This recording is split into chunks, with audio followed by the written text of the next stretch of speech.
This is the 10-8 podcast, and there's a lot of things going on in boxing today, so I decided to bring my guy, expert legend, my guy John Iceman Scully. There's a lot to talk about. Beterbiev rematch versus Bivol back in Saudi Arabia, part 2, February 22nd. Navarrete this weekend, and we all seen what transpired at the press conference for Gervonta Davis versus Lamont Roach. We're going to get into that and our guest is on the next commercial break. I got so much fucking design on right now. Bring it down, bring it down, make it clean. I got 3 whole thoughts on the block. Bitches on my mind, Yo, what it is, y'all, what it is. We are live right now. I'm about to bring my guest in. You guys all know who this man is. My man John Iceman Scully. What's good, brother? How you doing? I'm good. See that? I don't hear that no more. Good. We're good now. What's good, brother? How's everything going? Yeah, no, everything's good, man. Just got out of the gym and keeping busy like usual. I know you're excited. Dear. Now you didn't tell me. You didn't even give me a hint that this is going down. I'm a little upset, but it's all right. It's okay. You're still my guy, John. February 22nd, it got announced. That card got announced. Beterbiev versus Bivol, the rematch in Saudi Arabia. I mean, how you guys feeling about that? I mean, honestly, I'm surprised in this era that we're fighting again so quickly, so soon. Now, the other day, Mark told me, get ready. We're going to do something in February. So I'm thinking he means we're taking a tune-up fight, Yeah. and Bivol's going to do the same. I didn't realize he meant the rematch because in my mind I'm saying, man, nobody does it like they used to do it. They used to do quick turnarounds on rematches of big fights. Now, they wait 2-3 years before they do it again. So I'm excited. I mean, it's amazing that it's happening. I mean, I figured it was gonna happen. Now, was it gonna be a tuna fight? I don't know. I wasn't expecting that, but to be so soon. When was this fight actually occur? When did it happen? Like September, right? Was it October? October, right? It felt like it just happened. I mean, Beterbiev didn't waste any time. What was the thought process behind even making it so fast, the rematch? Well, one thing about Arthur, he's a true professional. Like you couldn't be more of a professional than him. He doesn't get out of shape. He doesn't take big time off. Like I'm sure I told you. I've told many people. Mm-hmm. I told you the story. I'm sure about. He fought Joe Smith on a Saturday, and Tuesday morning, 3 days later, at 7:00 in the morning, he's in the gym training. I have it on video. He's pitting the tire, smashing the tire with sledgehammers. 3 days, 3 mornings after the Joe Smith fight. So I assure you, most fighters aren't doing that. And so his approach and mentality is different. And if there's anyone in the world who could turn around and fight again such a big, humongous fight so quickly, it's Arthur. I mean, it's really impressive for many reasons. Like, again, you always get into the purses and this and that. And apparently, Turkey LSC is taking care of a lot of people, but there's always a lot of politics. But it doesn't seem like that when it comes to the European fighters. They just want to get back in there, and to see Bivol actually, in my opinion, going so fast actually surprised me. Did that surprise you that Dimitri actually accepted it so fast after such a hard fought fight just a couple months back? Yeah, it might not be the smartest thing he's ever done, like to take the fight so soon. I would think he would need a little bit of a rest and the recovery a little bit more than Arthur would after that type of fight, the effects that it had on him. But you gotta give him his credit, man. You gotta applaud Dimitri for saying yes. I mean, there's a lot of guys they would, even for that kind of money, they wouldn't take it right away. They would say they could go 2 months later. They may say, all right, let's do it in April, but to do it again so quickly in February is really amazing. Oh no, I mean absolutely. I mean, you would think that you know just the thought process of it, what transpired during the fight, the things that maybe led you to maybe have not gotten the victory. Uh, what goes through your mind on that point? Like, I mean, like what's the approach? I mean, you're a trainer. What's the approach from Beterbiev side? Do you change anything? What are you expecting? Do you feel, especially with such little time to go, is there time to make big adjustments in this fight? Yeah, for sure, there's adjustments to be made, 100%. The thing I feel good about is that I think we're going to be able to make the adjustments much easier than Dimitri is, because the adjustments Dimitri would have to make probably wouldn't bode well for him. Mm-hmm. You know what I mean? Like it wouldn't work out as well as our adjustments I think are going to work out. So, coming back in the rematch and adjusting a few things, I feel much better about our chances than I would about his. There's only so much more he could do. He can't move more. He can't be more elusive because it would look like he's not trying to win, right? But he can't punch with Arthur either.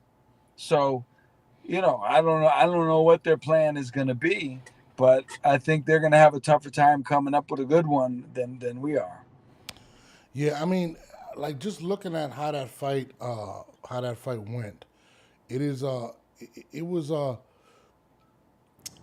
it was pretty much Arthur going forward the whole time with you know with Better Beef pretty much.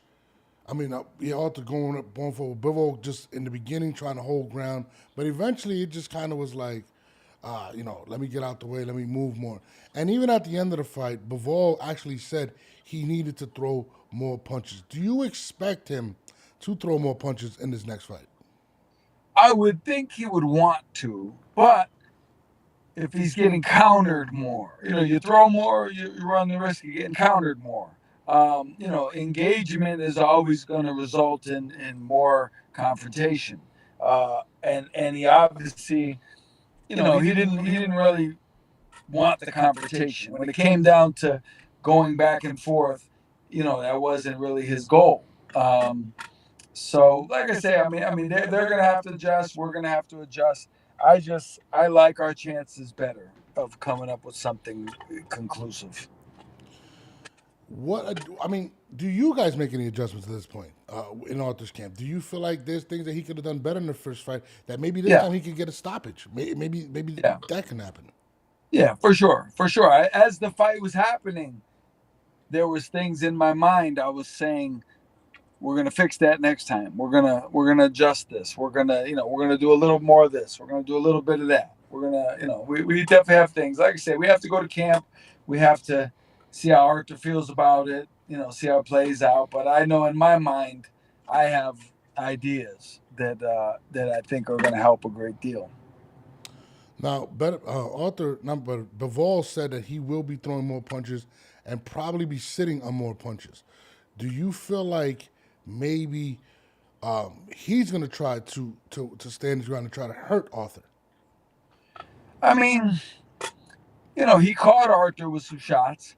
I didn't see Arthur, really slowing down. If anything, he stepped it up.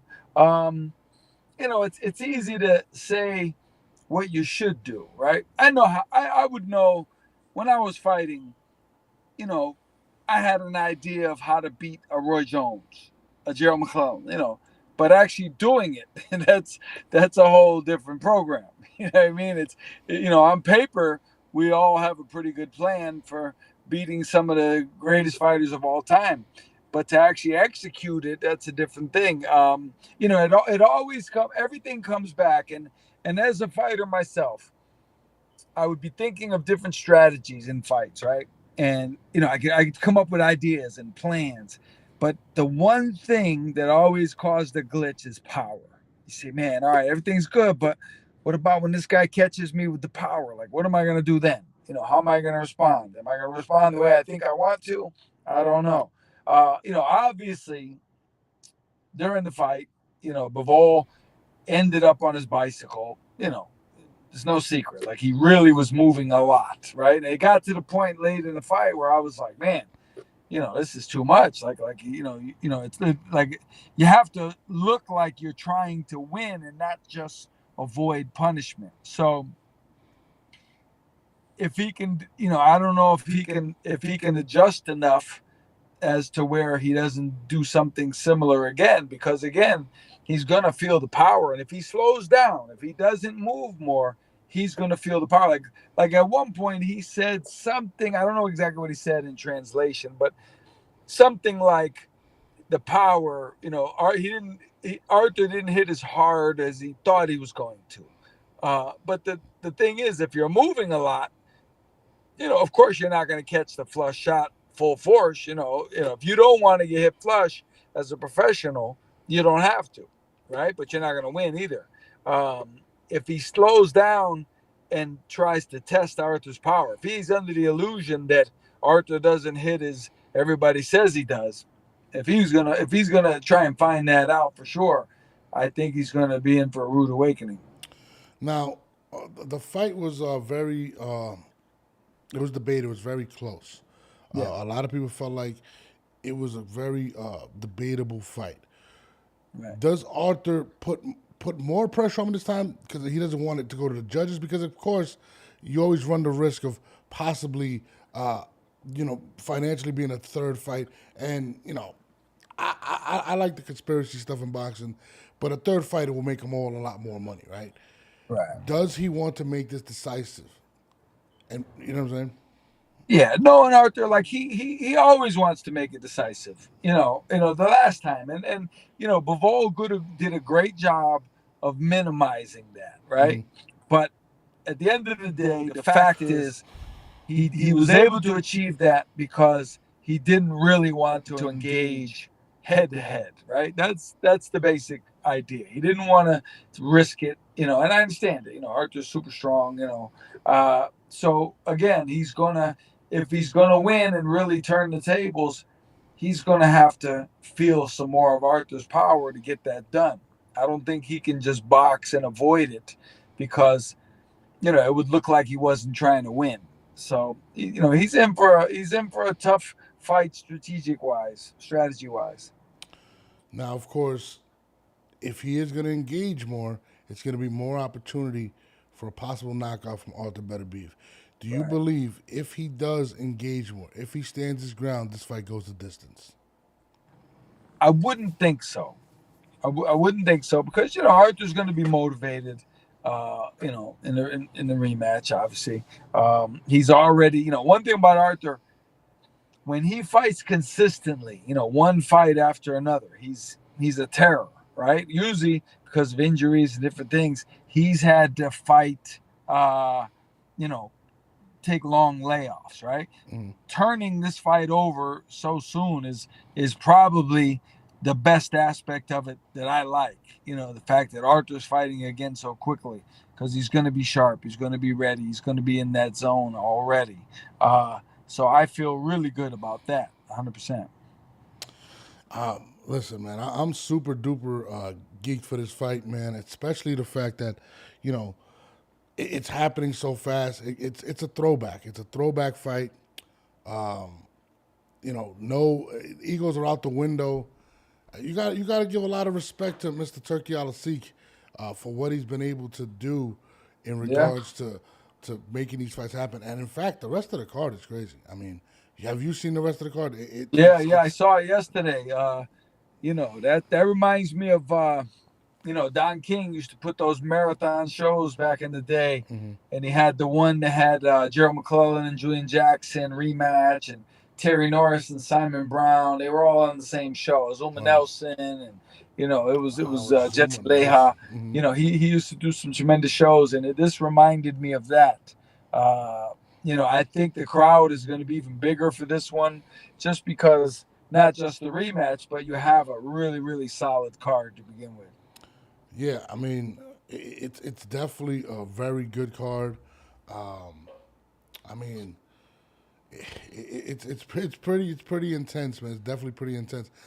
But let's move forward. I wish you guys the best of luck with that. There's a fight going on this weekend, which I want to see, which is Navarrete versus Oscar Valdez. Iceman, what's your take on that fight? I mean, what do you feel about Navarrete versus Oscar Valdez? I'll be completely honest. I've never seen Navarrete fight. Really? Oh man, I love Never. watching Navarrete fight. For real?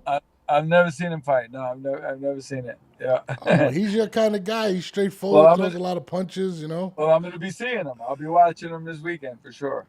Yeah, I mean, boxing is starting off this year so far. I mean, well, ending the year and starting off pretty good. I mean, we getting Right. that. I mean, the I can't say the name. Rodeo, is it Ryder? How do you say it?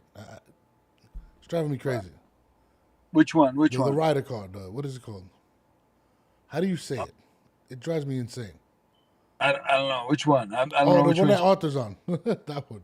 Oh, what the name of the Yeah. name of the card? Yeah. Rodeo season, Ryder. I always mess Oh, up. Riyadh. Riyadh. I'm sorry. Sorry, Turkey Al-Sikh. I'm very bad That's with the names. city. Riyadh is the name of the city. Okay. Riyadh. No, I mean, 2022 starting off pretty good. Hopefully, I mean that's the way to set the tone for the year. You know what I Yeah. mean? To me, that's the way to set the tone. I'm definitely super geeked to see that. But I don't know if you tuned in yesterday. There was a press conference. Lamont Roach is going to be fighting Gervonta Davis, our favorite person, Gervonta. I like Gervonta. He fights March 1st. You know, a lot of people weren't too crazy about the fight. And watching the press conference yesterday, Tank he kind of broke the internet with his comments. I don't know if you've seen them. Basically stating that he's going to be retiring after next year, that he's done. That's it for Yeah. him. Let me see if you can hear this audio. 25 is after next year, I'm out of it. After our second fight. You're out of it? Yeah, Care to elaborate on that? out of the sport. After our second fight. Nah, no, I'm gonna win, bro. Nah, I could tell you my fights. All right, I'll go to Lamont Roach. 25. Yeah, he just said he's out of the sport in 2025, and it kind of just broke the internet. People were asking him to elaborate. I have another clip up there that was kind of crazy that he's speaking about it. But when you hear a fighter kind of, because when I watched in the press conference, he was kind of like, he didn't even seem like he wanted to be there. It was kind of weird, right? Right. And I was told by like various athletes, once someone decides that they don't want to do this no more, it's very dangerous. Like 100%. 100%. But here's in this era, there's two things. One is that yes, whenever a fighter says, "This is my last fight. I'm retiring after this fight," they almost always lose. Right? They almost and they don't care. They don't care. They're already out. The foot is already out the door. But also, it could be a thing where he's saying that just to get people talking like we're talking, and Yeah. and he doesn't mean it. You know what I mean? So we live in an era where we have to figure out what's a lie, what's an exaggeration, what's a ploy. You know what I mean? Who knows? But I could see it. I mean, I had during my own career, I had two or three times. My career was 13 years, right? Three times during those 13 years, I hated boxing, and I wanted to get out of it. And I was gonna get. I made up my mind. I'm gonna get out of this game. I'm tired of this. And that was three different times. The last time was and I fought after that. Even after the third time, I had fights after that. Now, and I totally get what you're saying, right? The thing that struck me odd in what he was saying was just his temperament. Like even when he was there, he didn't want to be there, right? And there's a lot of clips going around. This clip stuck out to me a lot, and I'm gonna play this. 25 is. I'm sorry. That's why I don't want boxing more. I want to do therapy, right? But I feel as though if I do therapy, it will lose the fire that I have inside of me. I want everything out of me where so I don't never think about fighting again. I don't think about even getting angry. You know what I mean? Because I have two girls, two daughters. So I'm wanting to be much softer. You know what I mean? Be more humble and things like that. So he actually says that he doesn't want to be angry. He wants to be softer. He has two daughters. He wants to kind of be, I guess, a better father. You ever heard of method acting? You ever heard of method acting? Yeah, So when yeah, somebody gets into character and they're just entrenched in it so much that they become that character. And it kind yeah, of yeah. gave me that vibe. Like he has to walk around like this.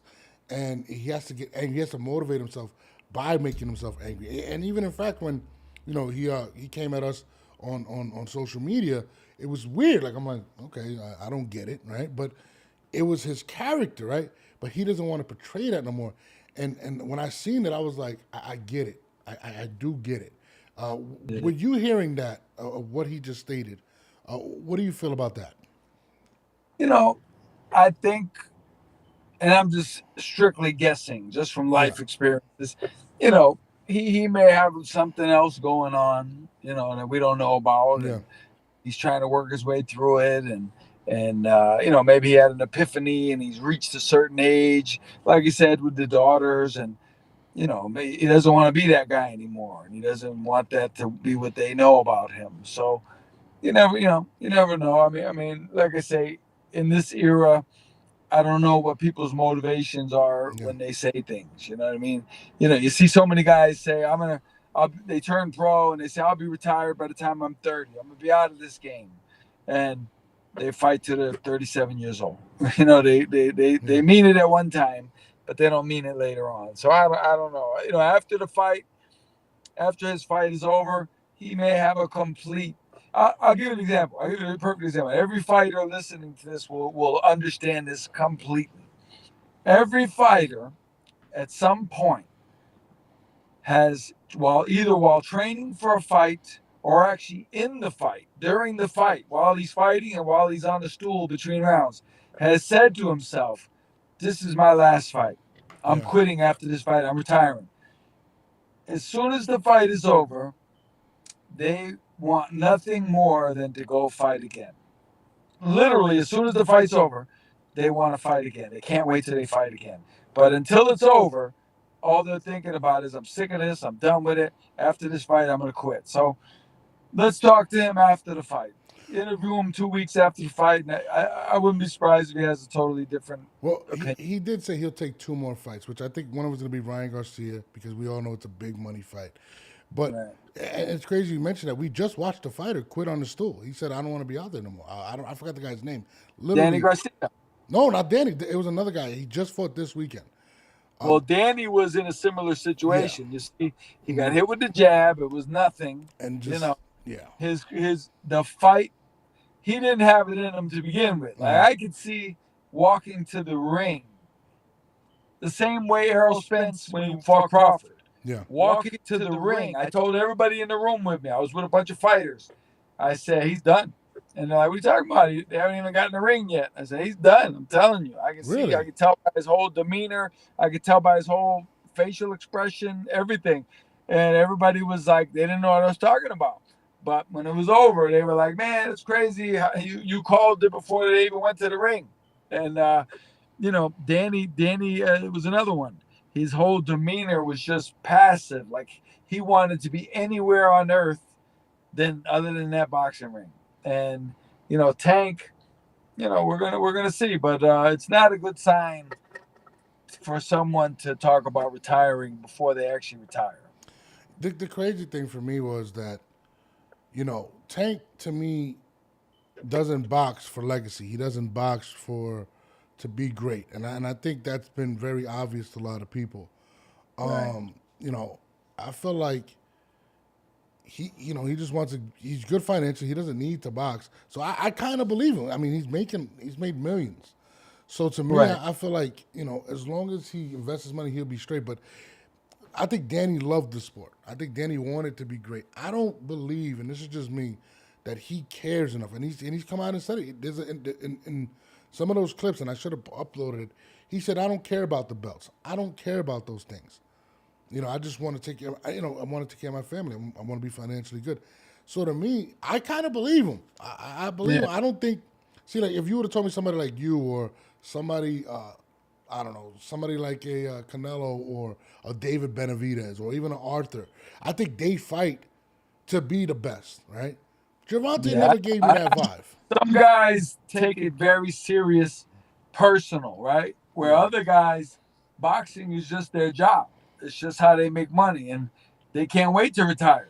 The same way guys working for an insurance company, they can't wait till they get their pension and they can go golf, right? Yeah. And he seems like he's at that point, and and it makes sense because I'll tell you something. I've always said, I've always maintained this, and it's why I am who I am today. Yeah.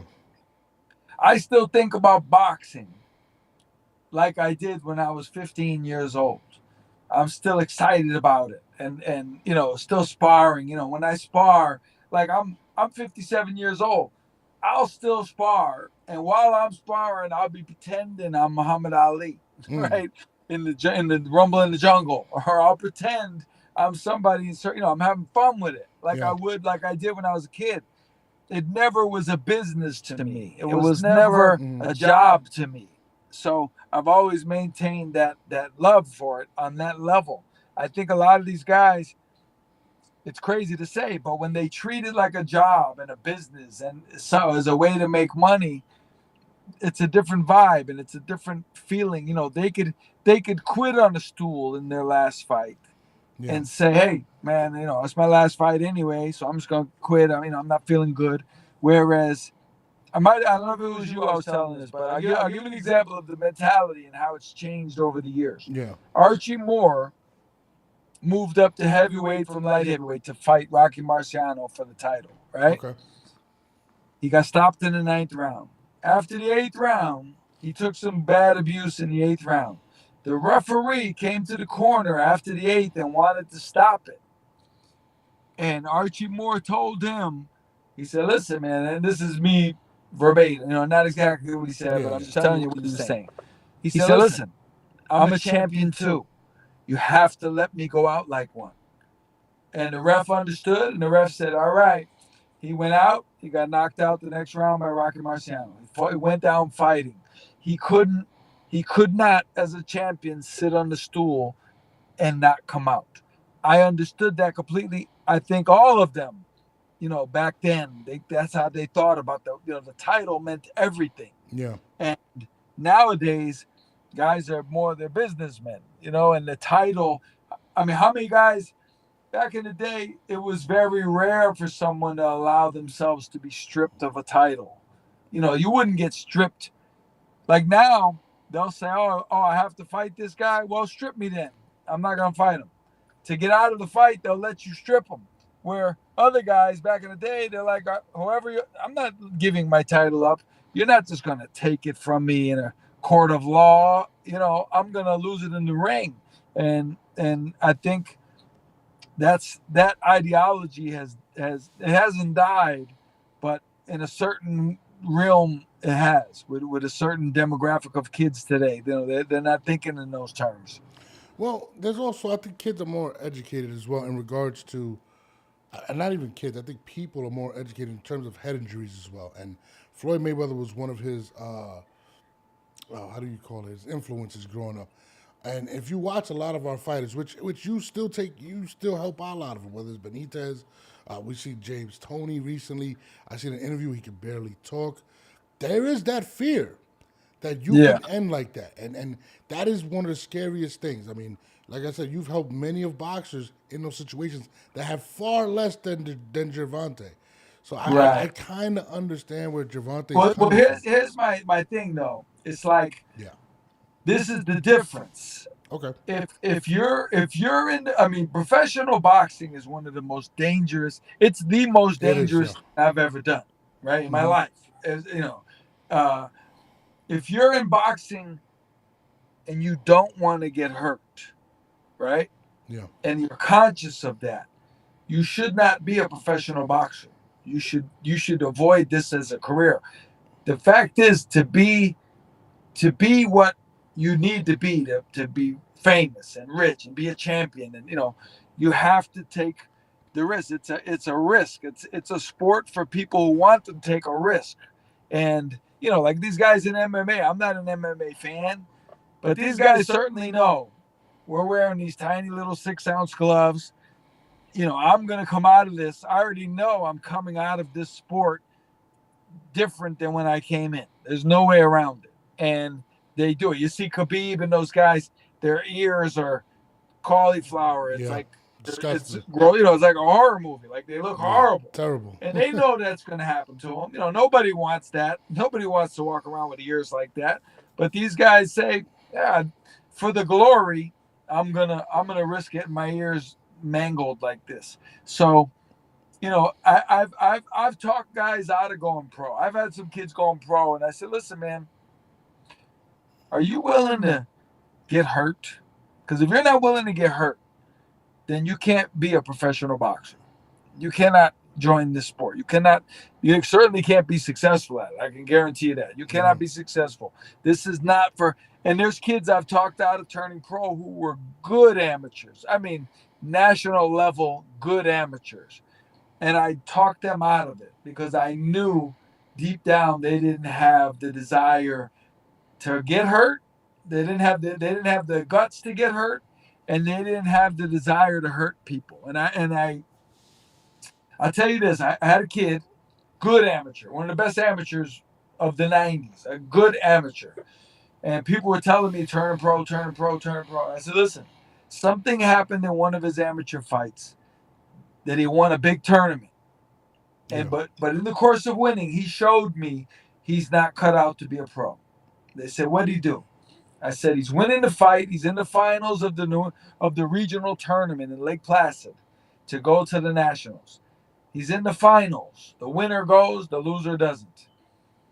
And he told me before the third round, he said, I'm gonna take it easy on him. I feel bad for him because he was kind of beating the kid up, and he told me I'm gonna take it easy. I'm not gonna I don't wanna embarrass him. I'm not gonna hurt him. I said, all right, but you still gotta win, right? Right then I knew he's not going pro. I'm never turning this kid pro because when it comes down to it, you want the guy that's going to mangle that kid. You know what I mean? Like Man, that sounds that's kind of that's crazy, though. No. that's who professional fighters are. Listen, Sugar Ray Leonard is a pretty boy, right? Sugar Ray Leonard's a pretty boy, right? People forget, man. They don't even realize Sugar Ray Leonard was an assassin. Sugar Ray Leonard had the heart of a lion. Sugar Ray Leonard would decapitate you if it came down to it. If that separated him from winning, and I'll give you an example myself. And I remember a fight, and I dropped this guy hard. I dropped him nice, and he's in this neutral corner. I mean, they're in the corner, and they're counting, right? And I'm in my corner, and I'm begging the powers that be. I'm saying, please, please don't stop the fight. Please don't stop the fight. Please let him come, because he was so groggy. I wanted to run across the ring, and I wanted to hit him so hard that he just disintegrated, right? I wanted that so Jesus, bad. Scully, that's crazy. And when the referee stopped the fight, I was so upset, and I was like, man, he deprived me of that chance. Like, I had the chance to obliterate this man into dust. And but that's what I that's when I realized, like, I can do this. Like, I have the mentality for this. The fact is, if you don't have that mentality when it comes down to it, and I've seen pro fighters, good fighters. I saw good. I'm not gonna name them, of course. I saw a good fighter, a guy who he was a great amateur, a good fighter. He turned pro, and I remember he was on a pay-per-view show, and he had a cut. It was not a bad cut. It was. I've had 7 cuts twice as bad as the cut he had. Gruesome cuts. Nothing. He had nothing compared to what I had. And he quit in the corner. He quit when he had the cut. And I said, man, this is a good fighter, but when it comes down to being a pro's pro, he doesn't want it. If you cannot quit because of a cut. I don't care. I don't care what anybody on earth says. If you quit because you're cut, you are not cut out to be a pro fighter. Period. And so it takes a special person.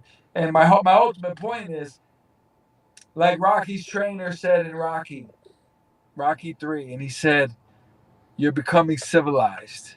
The worst thing ever could happen to you." And I equate that to Gervonta. Gervonta lives in Yeah. a nice house. He's got his daughters. He might be becoming civilized. You know what I mean? And the daughters are softening him up a little bit. And he's thinking about them, and he's thinking about how they perceive him. You know, Mike Tyson didn't do that. You know, Tyson had kids. He was still a savage to the end. You know what I mean?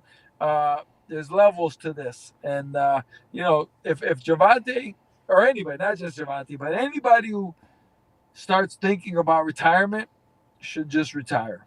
If you're going to do it, then do it. Do it now. That's a great point, but that's where I feel where he's coming from. Like, you know, Yeah. I don't know if you got kids, Skull, Yeah. but you know, I look at my little girl, right, and I Right. have 3 boys, but Right. when it comes to girls, and he has 2 daughters. This when I heard what he said, it really touched me because I was like, your girl is always gonna have something over you that nobody else can have. When you have Yeah. 2 girls, that's double that. So I can understand when Gervonta said that. I've seen a lot of people critique him and like, oh, what are you doing? You don't want to be great. And I get it. But nothing is greater than being there for those girls. And Right. Yeah. I get it. And you're right. It does. Hearing your story about how you wanted to kill the guy in front of him, Yeah. I think Gervonta has seen so much in his life, growing up in the streets of Baltimore, growing Right. up seeing all that type of stuff, and he sees his girls, and he does not want them to see that. He does not want Right. to Oh, see. look at, Yeah, I applaud him for that. yeah, I yeah, respect him 100% yeah, for that. 100%. I respect it. I applaud him. I think it's a great thing. But you know, like I say, it might not be the mentality for yeah, a savage. You know yeah. what I mean? You No, got yeah, to be a savage. You know, boxing. People, you know, people watch fights and they could say, "Wow, that's a tough fight." I say, "Yeah, but you really don't understand what it means." Like I've been in fights where I was in a fight where I was hallucinating during the fight. I Skull, thought get I was out in of the here. Are you I th- serious? for 9 rounds, from the second round to the 10th end of the 10th, I thought I was in the dressing room thinking about the fight. That's how bad it was. I was losing weight. I was very dehydrated. I got caught with a monster punch in the second round. And from that point to the end of the fight, when I went to the hospital after to get rehydrated, I didn't know till I got there that one of my friends was in the car with me, sitting next to me. It wasn't until he said something, because I was blind. I was blind and I was just out of it. And when he spoke up and said something, I said, "Man, his name's Mike." And I was like, "Man, Mike's here." In my head, I'm thinking, "Man, I didn't even know he was here. I didn't know he was with us."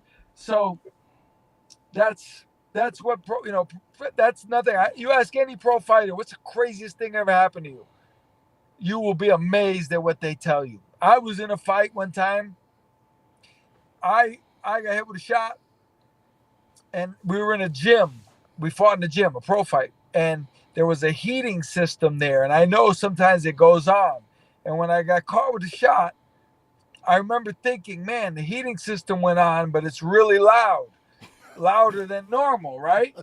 And then I realized that wasn't the heating system. That was my head. My head was vibrating so loud, it sounded like a chainsaw, like somebody started a chainsaw. That was my brain. That was inside my head. Jesus, Yeah, man. Believe me, it's every insane. fighter, that's nothing. Every fighter you ever interview, if you ask them, they're going to tell you a similar story. I mean, listen, and you're right. You have to be a savage. I mean, even some of these females, they've become savages. Yeah. Watching Oh Amanda man, that Serrano, Katie Serrano Taylor, girl and Katie Taylor. Yeah. it's oh man. See, like I love what you just said about being civilized. So you're becoming. I mean, that is arguably the greatest assessment I think I've ever heard, because you never think about that. You never think about you know, you don't think about what these guys are going through. When we see guys like Gervonta, Canelo, we're just seeing great athletes. We're just like, oh, he's a great fighter. Well, you just told me I would never let my kids fight. That's insane. Oh, listen, you want to listen? Guy from my gym, he fights a fight in Atlantic City. He gets dropped in the first round, and he ends up getting stopped in the 8th round, the last round. It was an 8-round fight. Yeah. Going back to the dressing room, he's embarrassed. And he's saying, man, it's embarrassing, man. I can't believe it.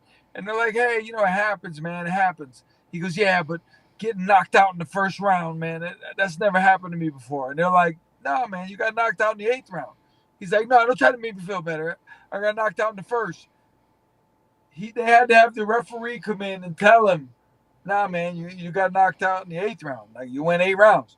When he got hurt and dropped in the first round, that was it. He lost consciousness. He fought the 8 rounds just on, mentality. Like his spirit took over. He didn't know. He thought he got knocked out in the first round.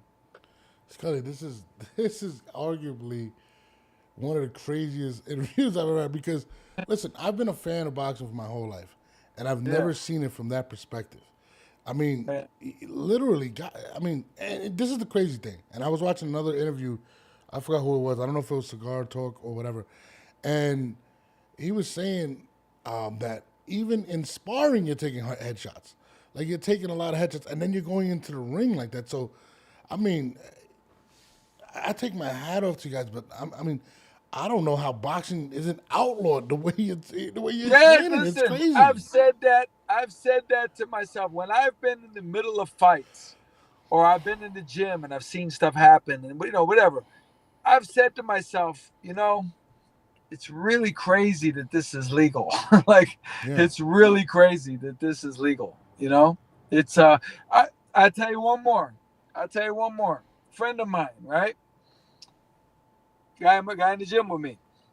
He's sparring, and this guy was good. This guy was a ranked contender. He fought for the world title. Top guy. He's sparring in the gym. He gets hit with a shot. After he gets out of the ring, he doesn't know who he is. His father just happened to come and watch the sparring that day, right? The father comes in. He didn't recognize his father. He didn't know who his father was. His father started crying. And he was, the kid was fine. Like, he was talking and everything, but he's like, who are you? And he's like, what? He said, who are you? He said, what are you talking about? I'm your father. Are you crazy? And he didn't know what happened to him. He didn't know that he just sparred and got blasted with a shot. And he didn't get knocked out or anything. He just got hit with a really good shot and messed up. And that was a while ago. That was like 15 years ago. But everybody who was there, they remember that day for sure. Skull, man. This is it's insane to actually hear how. And listen, and it's kind of sad because there's so many boxers that so many things get overlooked, right? Like, I think within the last 10 years or something like that, over 50 or 60 boxers have died, and it's been kind of swept under the rug. So to actually hear this, and people still want boxers to go out there and pretty much lay it out on the line is absolutely Oh man, listen, absurd. I've been there when guys have died. I was in the dressing room with a guy. Dude. No way. We fought on the same show, and he won his fight. He fought a really tough fight. He won his fight. It was rough. And I remember being in the dressing room. I was getting ready to leave, and he was laying on the couch, and he had a towel over his face, and he was kind of moaning. And I remember thinking, wow, he had a really tough fight. Like, this dude's tired, man. And I said goodbye to him on the way out. I'm like, all right, man, I'll see you next time. And he kind of mumbled something to me. And he went into a coma like that day, and he died 2 days later. Jesus Christ, God bless him. Didn't Boom Boom Mancini, didn't he go through something like that as well? And apparently, Dooku Kim, 1982. And apparently, it just really, imagine you go into the ring, you go box somebody. You're not thinking you're killing them. At least I hope you're not. Well, no, that's my point. When I had that guy hurt and I wanted the referee to let it go, he was I could see he was wobbling and everything. I was going to hit him as hard as I could, right? It never crossed my mind that I could hurt him. To me, it was like a video game. It was like playing, right? Yeah. I was going to hit him as hard as I could. I wanted the greatest knockout in boxing history to be mine, right? And never at all did it occur to me that I would hurt him. It never dawned on me. You got to be a different type of person to think like that, man. That's I'm what I'm not gonna saying. lie. I mean, That's what I'm saying. That's what I'm saying. And that's where Tank is starting to turn that corner. He's not going to be that person much longer, and he's got to get out of the game before he gets out of the game. listen, listen. I support it in regards to him, wanting to leave. Just for everything that you just said. Everything that you just said makes me back him at the. Listen, get your money, get out of it. Take care of your kids, man. Yeah, man. And for, I mean, and again, he's not, to me, he's not going to be a Hall of Famer. To most people, he's not, because of whatnot, right? He didn't take those big fights. He didn't have whatever. But when he was speaking, he said he really didn't care. I don't Right. care. I see my girls, you know what I mean? And that's all I see. And that's how I look at it. Right. Even when I was doing all the rap stuff and whatever, once you have your child, it just you start thinking different, man. At least I have. So, I mean, man, that's yo, Skull, you are a nut, dude. Like, I can't believe some of the shit you just said, bro. Like, that's crazy, man. Like, That's the reality of the boxing, man. That's the reality. you know what's crazy? When I'm watching Gervonta, right, and he's sitting there with these headphones, right, and it seems like he doesn't even want to get angry. Like, it took like them pushing him, like they were poking him for him to get angry, and I was like, yo, and this is before he said anything. I was just like, I don't. It doesn't seem like he wants to be there, and even that therapy thing when he was talking about, man. He doesn't want to be that. And honestly, and this is just me, if he's saying that he doesn't want to be that, then he isn't that no more. Right. I think that's over, and he might swing. I mean, you might have Lamont having a better chance, because how do you train with that mindset? When did you know that you were like, I'm done with this? When did you know that? Listen, I can't do this anymore. But I heard you still spar, so I don't know how much you're done with it. Yeah. I spar as much as I can possibly. I like it, but you know, when it's funny when my last fight of my career was one of the best performances of my career. I won the fight. I was looking really good. I was sharp, and I remember thinking right after, this is great. Like, I'm back in the mix. I'm gonna get another big fight. I'll be on TV my next fight probably. And over the course of the next, I believe it was 2.5 years, 9 fights in a row fell out on me, like 9 in a row. Just different things happened. And as we went on, and I was, I'm getting older, for the first time in my life, after the 9th one fell out, I'm trying to get another one. For the first time in my life, I thought, like, man, I think I was 33 years old at the time. That was the first time my age ever entered my mind. Like, man, maybe I'm getting too old. Maybe I'm getting a little too old for this. I'm 33, and Damn, 33 is young. That's crazy. right, but at the time, this is 20 years ago. Yeah. Uh, and at the time, it was guys like Sugar Ray Leonard, Tommy Hearns. When they were 33, they were pretty much done. And when I started thinking about it, just like Gervonta, when I realized, man, I'm at the point where I'm questioning it. I said, that's not a good sign. That's not a good thing. And in the meantime, I started training a couple fighters, pros, and I just decided at that point, I'm just going to stick with the training, because once I start questioning myself and my age, and that's, whatever, if it's doubt or whatever it is, I don't need that. And I went out on a very high note. My last fight was excellent, and so I decided to go out on a high note. How difficult is, though, like when you're in that mentality, because he has a fight coming up and he plans to fight 2 more fights this year. How Right. hard is it to get to the gym? How hard is it to eat right? How hard is it to stay disciplined? What things do you have to do in order to beat Gervonta? Because we all know Gervonta's a great talent. There's no doubting that. But Yeah. it's a mindset that has to go with Right. it. How That's it. how Once difficult is you that? lose the mindset, once it's gone, you're playing around too, with fire. It's too much, man. And you get now, like, if he's home and he's going to the gym, and his young daughters are like, "Oh, Daddy, stay with us, watch this cartoon with us." I'm not so sure he wouldn't stop and watch the cartoon. You know what I mean? Uh, you can't. That's why fighters go away. That's why they go away. That's exactly why they go away to training camp, because they don't want to be around the wife and the kids and the neighbors and the Yeah. friends and all those things. Uh, you know, um, I worry about him a little bit, Gervonta.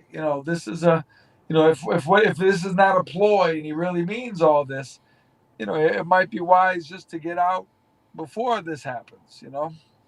Yeah, I mean, I don't believe it's a ploy, man. Just seeing the way he was moving, and again, once he mentioned his daughters, I at that point I was like, and it made me like him a lot more. To be honest with you, I'm gonna be honest. Like, I Yeah. was like, because again, if I ever put my wife on the show, she'll tell you, my daughter has me wrapped around her finger. So if he has two of them, and listen, boys are more rugged. I love my boys as much as I love my daughter, but when those two girls look at you and they say something, Daddy, it's over. So you're Yeah. right. I mean, if they don't want him to go to the gym or because training. I mean, I watched Canelo and he was saying that when he trains, he goes off like to the mountains, Yeah. and there's no family contact for like a month and a half. I couldn't be away from my daughter for a day, so I can Right. only imagine what Gervonta's going through. Especially, and I really got the vibe that he did not want to go through it again. He didn't want to go through that process. Right. I believe it. I believe it. Man, Skull, man, you have some of the best. First of all, I read somewhere you're coming out with a book. When is this coming out, bro? Because you And really I've need to been drop this writing it ASAP. for a long time. I mean, I can't even say, but it's like I've been saying for the longest. It's basically done. Yeah. I just need to edit it. It just needs editing, and I touch on a lot of the kind of stuff we talk about. The psychology of boxing, and I have a lot of that in there because I want people to understand. I tell the story in detail of when I was hallucinating and different things like that. I That's explain insane. what happened, and yeah. That's insane that you were hallucinating. I Like, thought I was in the dressing. Matter of fact, I didn't realize it was really a fight. It was about the ninth round, and I slipped in my corner onto some water, and I went down on one knee or both knees. And number one, I thought, I said, "Man, did he hit me or did I slip? I'm not sure what happened." And then I looked over to my left, and I saw my friend standing there by the wall of the arena. I saw him, yeah, and I said, "Man." His name's Dino, and I was like, "Man, Dino's here." I said, "I'm really fighting. This is really, I'm really fighting. I'm not in the dressing room. I'm in the fight." that's And crazy. yeah, So all right, so this book takes place pretty much from the beginning till you decided to retire, or do you continue on to the training and those things?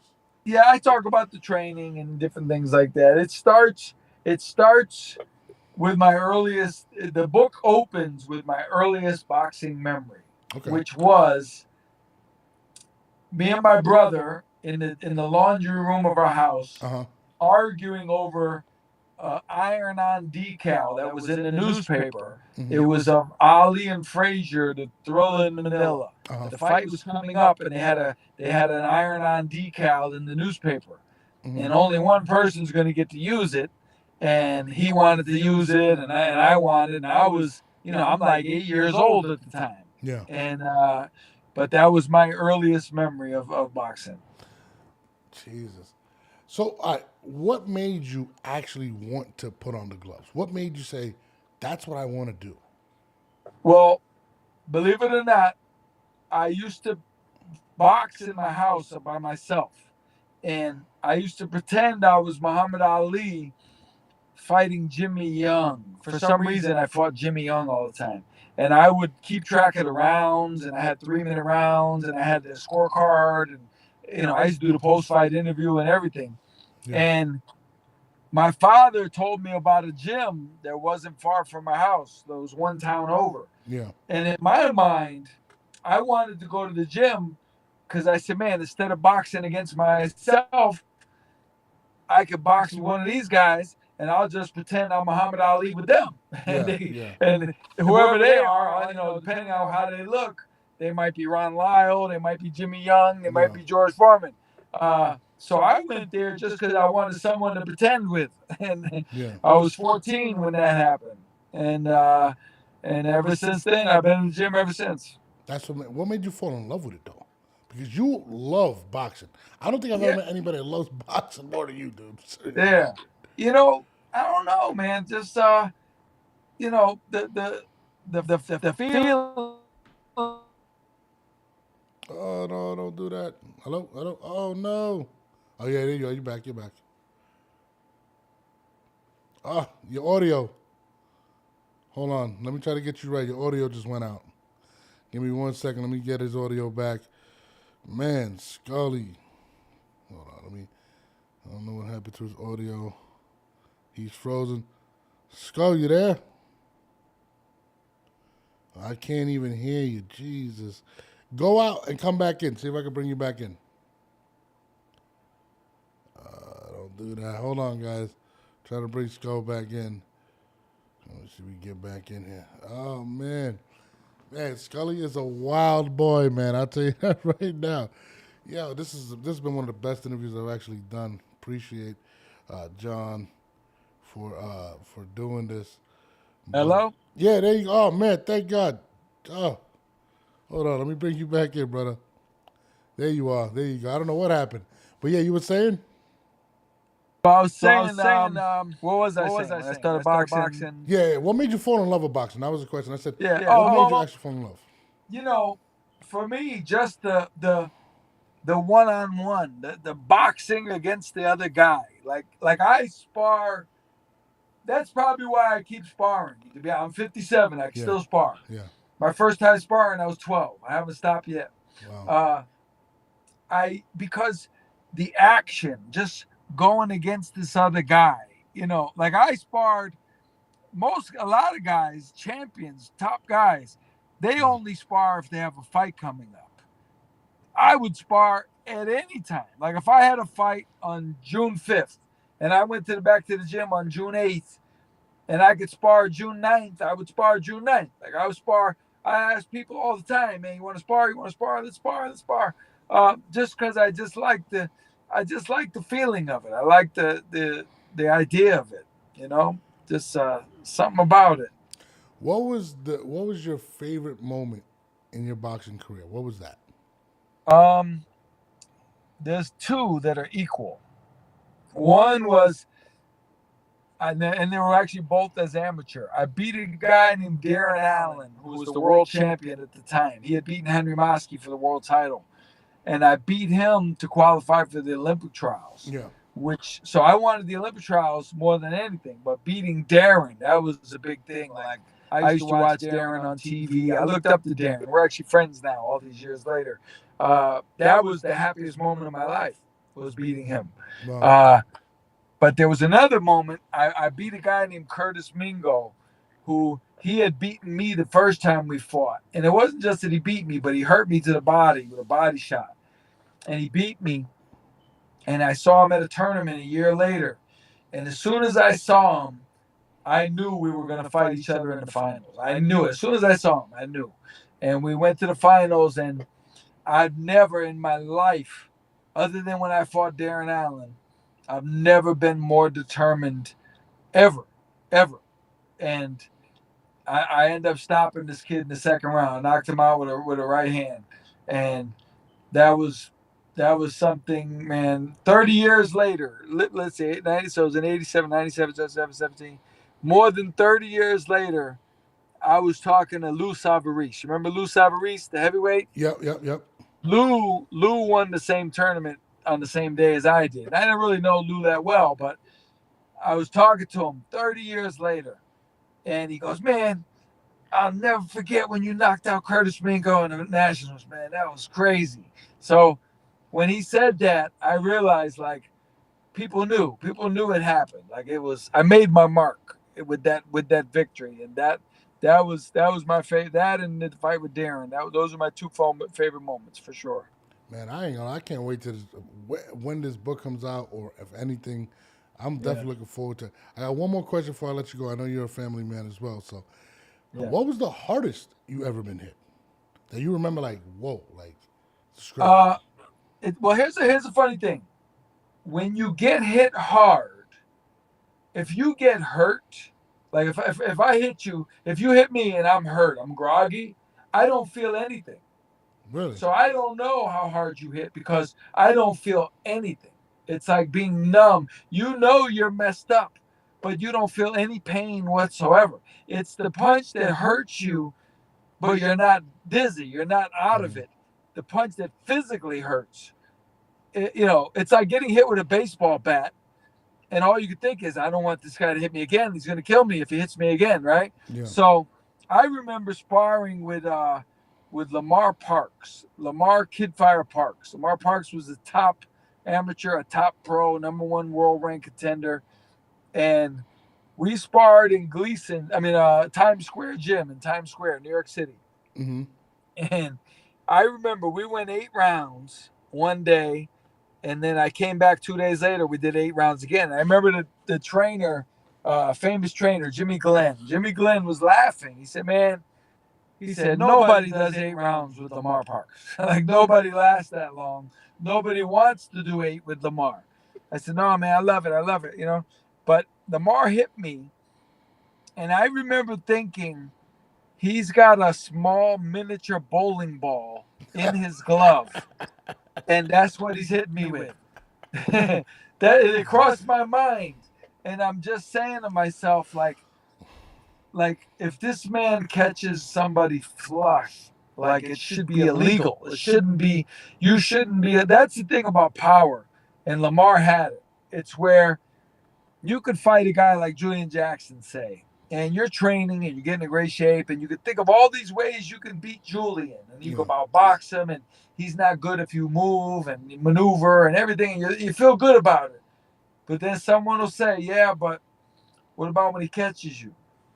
And it's like, man, the power, it's a great equalizer. They say power is a great equalizer. That's so accurate because you could think of all these ways you could beat Julian Jackson, but you always got to worry about that one punch because if he catches you one time clean, you're going home. You're going home that night. You're going home immediately, like the fight's over. And you've got to live with that every round, every second of every round. You have to think about that power, and Lamar had that kind of power. So I fought him twice, and I sparred with him twice, and every minute of every round, I was just conscious of that power. Man, Skull, man, I definitely appreciate you coming on, man. You're definitely awesome, dude. Like, I'm not Thank gonna lie. You know we always gotta do this again. When do you leave? I would say you don't even know when you leave, actually. Good luck with the Beterbiev Bivol fight. I will definitely be tuned in. You're my guy, so I have to go for Beterbiev. You become you. my guy. So I got I Arthur. mean, By the way, I love the fact that he's playing chess with Roy Jones. I think that's awesome. yeah, that was That, cool. that's pretty cool, man. Like, I love Yeah, seeing both of them. First of all, I've never seen them smile. So when I see them smiling with Roy Jones, I was like, hey, you need to do that a little more, bro. Like, yeah, he's a scary looking man, bro. So right, right, right. that was good to see him, man. I definitely appreciate it, man. I'll be tuned in, and I'll reach out to you before that, man. Before you leave, reach out to me, man. We definitely got to get you on before you go. All right, my man. I appreciate you having me. All right, man. Appreciate you, brother. All right, bye bye. Bye. That's my guy, John Scully. Yo, man, I'm gonna tell you right now, that guy is awesome, dude. Like, yeah, I mean, if anybody on there right now wants to call up right now, there's a calling number. I'll give you guys an opportunity. 470-326-6329. Oh, actually, I gotta turn on my freaking phone calls before I do that. But yeah, you guys want to call real quick? I'll take calls. But yeah, that was my man, John Iceman Scully. That was a great, great interview. We're rocking out here. There's a lot of people on, I want to say Twitter. For some strange reason, my chat is not showing. Oh, I can't see my chat for whatever reason. Something's wrong with it. But yeah, man, that's John Iceman Scully. Great storyteller. They have that big fight with Arthur Beterbiev coming up, and Dimitri Bivol. I'm looking forward to seeing that fight. I know a lot of people are looking forward to seeing that fight. Who do you guys got winning? Me personally, man, it's going to be tough for, what's his name, to win that fight. It's just going to be one of those that just, it's going to be rough. I wish him the best of luck. What's his name? Bivol, but it is going to be a tall challenge. What do you guys think? What do you guys believe? I don't know. Leave it in the comments. Let me know what you think. But I appreciate everybody that tuned in. There's a lot of people in. I'm trying to get the chat up right now. I'm sorry, for some strange reason, it is not refreshing right now. I don't know why, to be honest with you. But let me see if I can do it from here.